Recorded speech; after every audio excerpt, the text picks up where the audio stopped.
Have you ever seen someone who dares to dream big, even when life keeps pushing them down? Most people surrender. A few refuse. This is the story of Ali, a boy who learned that where you start does not decide where you end. Ali lived in a quiet village where poverty was not a phase. It was a lifetime. His pockets were always empty. His shoes were torn so badly that stones hurt his feet with every step. His school bag was stitched again and again by his mother's weak hands. Many nights he slept with hunger twisting inside his stomach like a knife. Still, inside Kabir lived a dream so big it scared even him. He wanted to change his family's fate. But dreams are expensive, and Ali owned nothing. When Ali spoke about becoming successful, the villagers laughed. Their words were sharp and cruel. "Big dreams are not for boys like you," they said. "You should learn how to survive, not how to fly." Every laugh felt like a slap. Some days, Ali almost believed them. Almost. One year, his father fell sick during harvest season. With no savings and no help, Ali left school for weeks to work in the fields. His hands bled. His back ached. One night, while sitting alone near the river, Ali cried. For the first time, he thought of giving up his dream. Hunger had defeated hope. That night, Ali was sitting alone by the river when his teacher walked toward him. The teacher had always noticed Kabir's silence and pain. He sat beside him without asking anything and let the boy speak.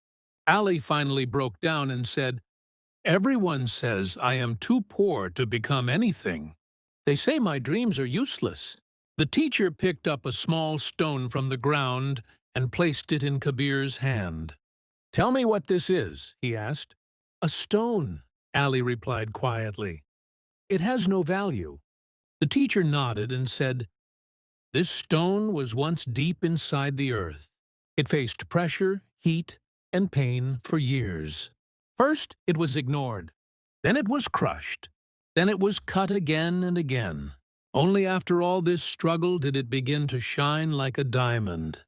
He looked at Ali and said softly, "God does the same with people he loves.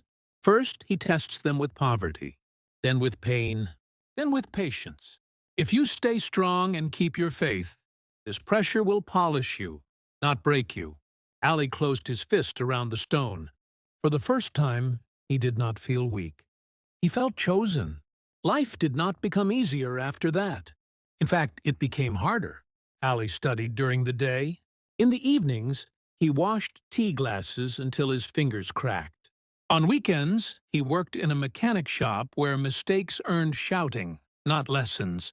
At night, he studied under a dim bulb while his mother coughed in pain nearby.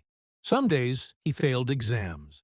Some nights, he slept on an empty stomach again. Twice he almost quit. Once his small savings were stolen. Another time, his first repair stall caught fire. Still, Ali stood up every time. Years later, he opened a tiny mobile repair stall. Many customers doubted him. Some insulted him.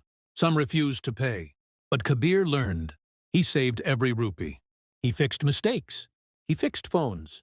He fixed himself. Slowly the stall grew. Then the shop. Then a brand.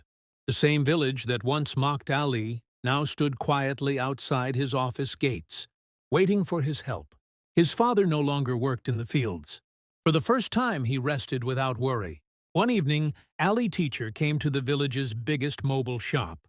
He wanted to buy a new phone for his daughter's birthday. As he entered, he saw a man step out of a shining car, speaking calmly on his phone. An assistant opened the door for him with respect. The teacher looked closer. It was Ali. Ali saw his teacher and hurried toward him. He greeted him with deep respect and lowered his head.